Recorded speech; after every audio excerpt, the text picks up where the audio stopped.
Assalomu alaykum, hurmatli tomoshabinlar. Bugun men pensionerlar uchun juda muhim bo'lgan masalani tushuntirib beraman. 20 sentyabrga qadar ayrim pensionerlarga qaysi summalar berilishi kerak, kim bu to'lovlarni kutishi mumkin, kim esa bekorga xavotirga tushmasligi kerak. Bu ma'lumot har bir xonadonga tegishli, chunki deyarli har bir oilada nafaqadagi ota-onamiz, buvimiz, bobomiz yoki nogironlik pensiyasi oluvchi yaqinimiz bor. Men sizdan videoni oxirigacha diqqat bilan ko'rishingizni so'rayman. Chunki ko'pchilik aynan mayda tafsilotlarni bilmagani uchun o'ziga tegishli pulni vaqtida olmaydi yoki noto'g'ri joyga murojaat qilib ovora bo'ladi. Hozirning o'zida kanalga obuna bo'ling, videoga like bosing. Chunki men bu yerda oddiy tilda qonuniy tartibni, amaliy yo'lni va ehtiyot bo'lish kerak bo'lgan joylarni tushuntiraman. Avvalo, eng muhim savolga javob beraman. Nima o'zgardi va nima uchun pensionerlar 15 sentyabrgacha bo'lgan muddatga alohida e'tibor berish kerak? Odatda pensiya va nafaqalar har oy belgilangan tartibda to'lanadi.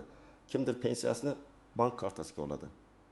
Kimdir naqd shaklda, kimdir esa pochta yoki vakolatli yetkazib beruvchi orqali oladi. Ammo ayrim davrlarda qayta hisob-kitob, indeksatsiya, qo'shimcha to'lov, kompensatsiya yoki avvalgi oylar uchun farq summasi yuzaga keladi. Mana shunday vaziyatlarda pensionerlar oddiy oylik pensiyadan tashqari qo'shimcha pul olishlari mumkin. Oldin ko'p holatda odamlar faqat o'zlariga kelgan pulga qarab xulosa chiqarardi. Masalan, kartaga 20 million 200 ming so'm tushsa, demak, shu oygi pensiyam shuncha ekan deb o'ylardi. Aslida esa ayrim pensionerga qayta hisob-kitob bo'yicha yana 120 ming, 300 ming yoki undan ko'proq farq summasi tegishli bo'lishi mumkin. Ba'zan bu pul alohida kunlarda tushadi. Ba'zan pensiyaga qo'shib beriladi. Ba'zan esa hujjatdagi xato sabab vaqtincha ushlanib qoladi. Shuning uchun men doim aytaman. Pensioner faqat pul kelgan-kelmaganiga emas, nima uchun aynan shuncha kelganiga ham e'tibor berish kerak. Hozirgi o'zgarishlarning asosiy mazmuni shuki, ro'yxat va hisob-kitoblar aniqroq tekshirilmoqda.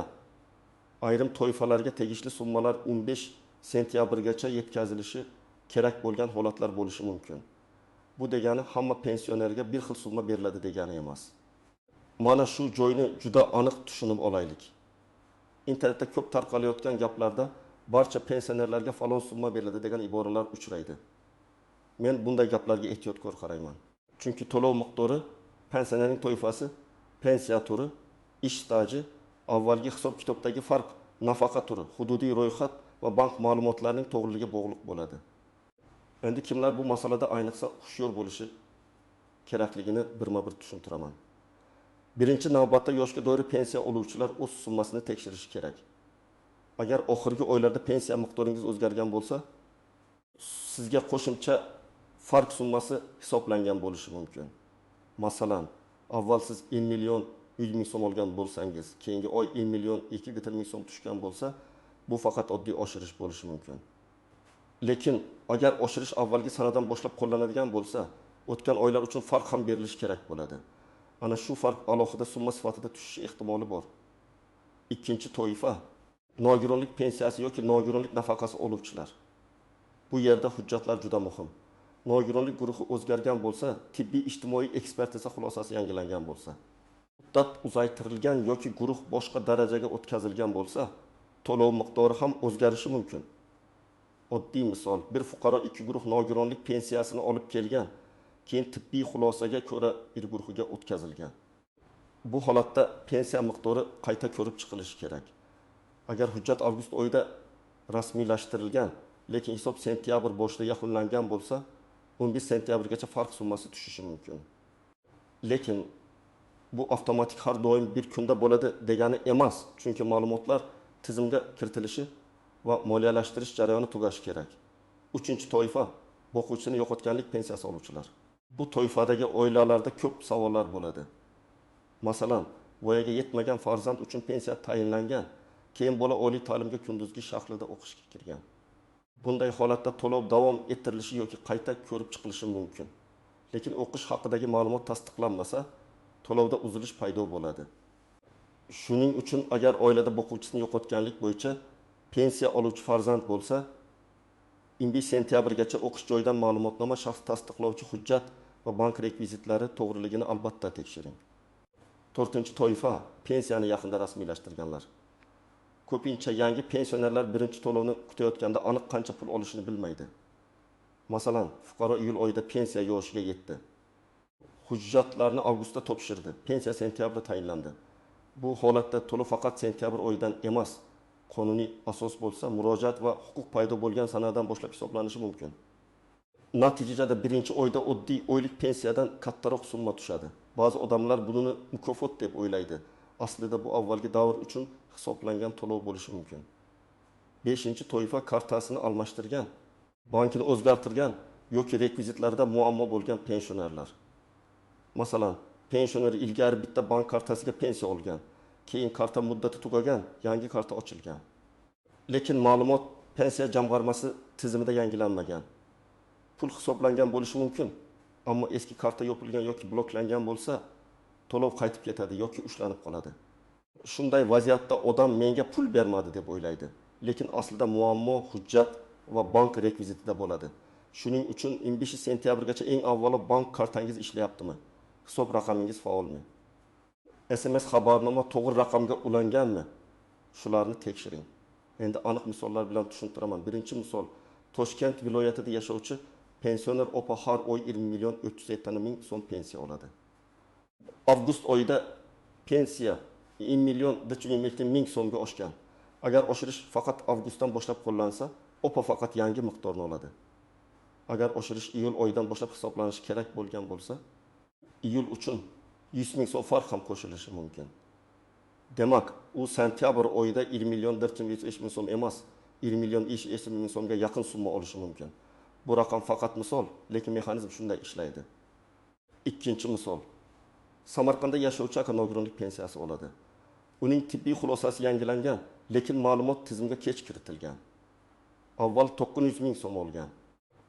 Yangi hisob bo'yicha 1.020.000 so'm olish kerak. Agar 2 oy kechikish bo'lgan bo'lsa, 200.000 so'mdan 2 oy uchun 400.000 so'm farq yuzaga keladi. Bu farq oddiy pensiyaga qo'shilib tushishi yoki alohida to'lov sifatida berilishi mumkin. Shuning uchun u faqat shu oy qancha tushdi deb emas, menga qaysi davr uchun qancha hisoblangan deb o'rashi kerak. Uchinchi misol. Qoraqalpog'istonda yashovchi oila boquvchisini yo'qotganlik pensiyasini oladi. Farzand 18 yoshga to'lgan, lekin kollej yoki universitetda kunduzgi o'qishga kirgan. Agar o'qish haqidagi ma'lumot vaqtida tasdiqlansa, to'lov davom etadi. Agar ma'lumot kechiksa, pensiya vaqtincha to'xtashi mumkin. Keyin hujjat topshirilgach, tegishli davr uchun qayta hisob qilinadi. Bunday holatda 25 sentyabrgacha hujjatni topshirmagan oila keyinroq pulni olishi mumkin. Lekin vaqt va asab yo'qotadi. Kim xavotir olmasligi kerak? Agar siz har oy pensiyangizni vaqtida olayotgan bo'lsangiz, pensiya turi o'zgarmagan bo'lsa, hujjatlaringizda yangilanish bo'lmagan bo'lsa, bank kartangiz faol bo'lsa va sizga rasmiy organlardan qo'shimcha hujjat so'ralmagan bo'lsa, ortiqcha vahimaga tushish shart emas. Lekin baribir tekshiruv zarar qilmaydi. Men doim aytaman.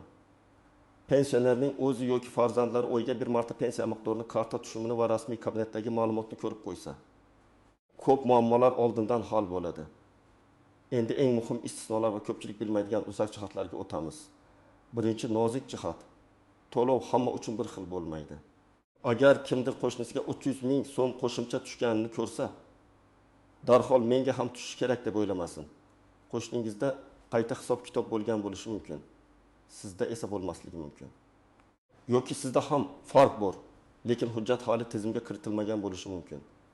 Shuning uchun solishtirish foydali, lekin yakuniy xulosa faqat rasmiy ma'lumot asosida chiqariladi. Ikkinchi nozik jihat.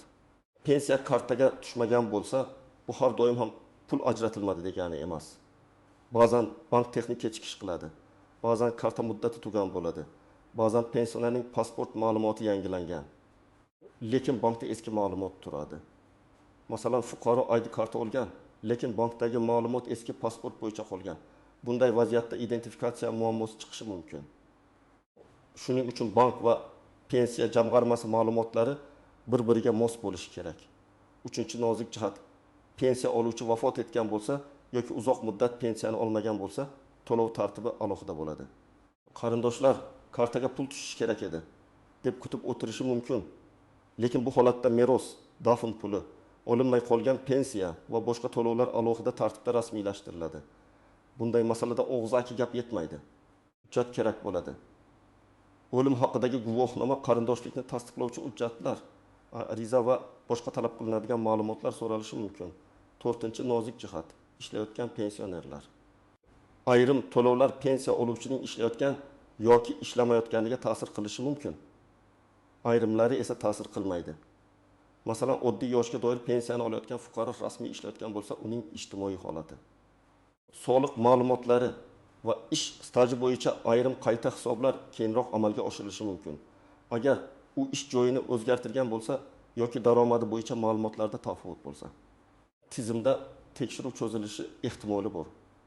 Shuning uchun ishlayotgan pensionerlar ish joyidagi kadrlar bo'limi va buxgalteriya bilan ham ma'lumotlarni aniqlashtirib qo'ysin. 5-nozik jihat: ishonchnoma orqali pensiya olish.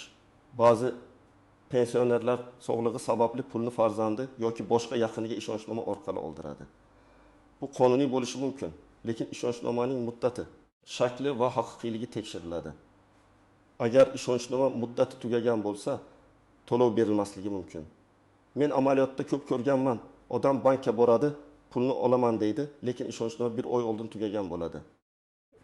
Natijada pensionerga tegishli pul bor, ammo hujjat sabab olinmaydi.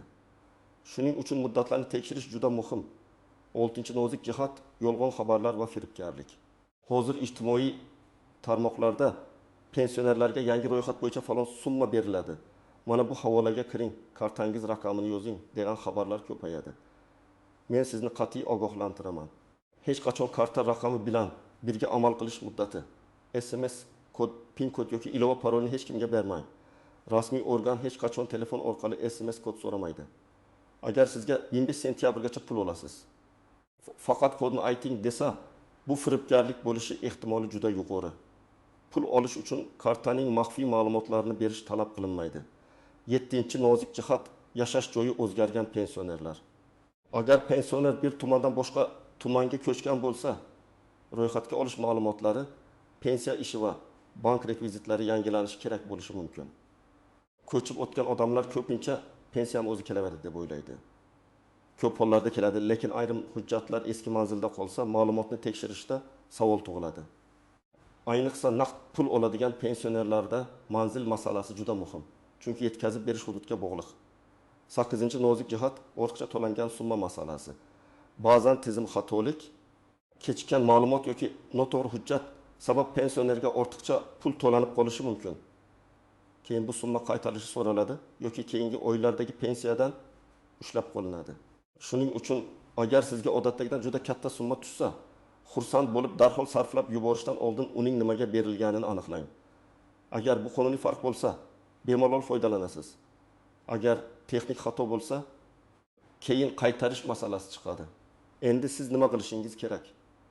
Men aniq qadamlarni aytaman. Birinchi qadam: oxirgi 3 oyda kartangizga tushgan pensiya summalarini yozib chiqing. Masalan, iyulda qancha tushdi, avgustda qancha tushdi, sentyabrda qancha tushdi. Agar sizda bank ilovasi bo'lsa, tushumlar tarixini oching. Agar ilovadan foydalana olmasangiz, farzandingizdan yordam so'rang yoki bank bo'limiga boring. Har bir tushum yoniga sana va summa yozib qo'ying. Ikkinchi qadam: pensiya turini aniqlang. Siz yoshga doir pensiya olyapsizmi? Nogironlik pensiyasimi? Boquvchisini yo'qotganlik pensiyasimi yoki ijtimoiy nafaqami? Chunki har birining tartibi alohida. Ko'p odam men pensiya olaman deydi, lekin hujjatda bu nafaqa bo'lishi mumkin. Pensiya bilan nafaqa bir xil narsa emas. Hisoblash tartibi, hujjat talabi va qayta ko'rib chiqish muddati farq qiladi. 3-qadam: hujjatlaringizni tekshiring.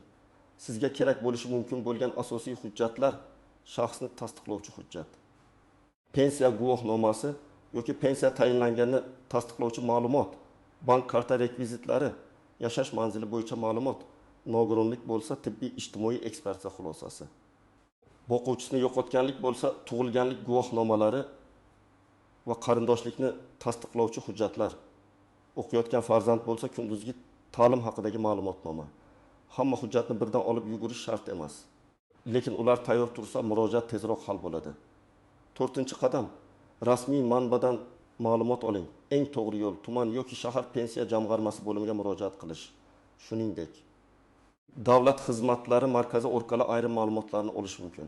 Agar elektron xizmatlardan foydalansangiz, my.uz orqali tegishli ma'lumotlarni tekshirish imkoniyatlarini ko'ring.